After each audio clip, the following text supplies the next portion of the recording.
tänane päev võib tunduda sellise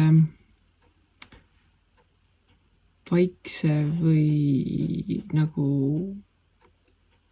kuidagi seisma jäänud, et tahaks midagi teha, aga ei saa. Ja samas seda, mida sa enne tegid, seda ka teha ei saa, uut ka ei saa teha. Siukse kuidagi nagu jäädki rippuma kuskile kahe erineva tegevuse vahele, et ei saa ühte ega ei saa teist, käid sellise munaskanana ringi ja ei saa midagi tehtud seda, mida sa teha tahaksid. Ja see kehtib kõigi asjade kohta, ka selle kohta, kuidas keegi teised sinuga suhtlevad või tahavad, et tunne on selline, et oleks vaja midagi teistega koos teha, aga sealt poolt ei tule ka mingisugust tagasisidet, et kas jaa või ei või mitte. Aga ise ka ei saa edasi minna sellega, et selline inglise keeles või mis iganes keeles on limbo.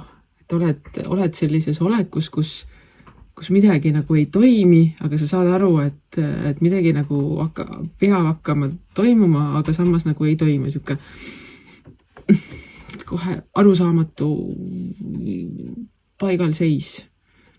Ja see tähendab ka seda, et tulevad välja sellised asjad, mida võib-olla mõned inimesed tahaksid peitu panna.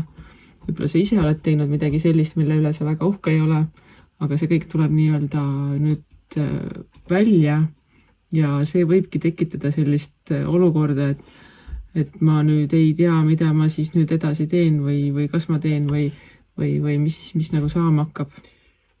Igal juhul on olukord selline, et sa saad mingit infot kusagilt, millega sa kohe tegelema hakata ei saa, sest see ei ole veel õige hetk sellega tegelemiseks. Samas kõik see, mida sa teed, sellele saad nii-öelda tasu vastavalt oma panusele, et kui sa panustad, saad tasu, kui sa ei panusta, sealt tagasi midagi ei tule. Samamoodi vaata ka seda, kas see, mis teised on panustanud sinu tegemistesse, kas sina oled nendele samaväärselt ka tagasi andnud, et tänasel päeval ei tohi jääda kindlasti kellegile nii-öelda midagi võlgu, vaid kõik peab olema tasakaalus.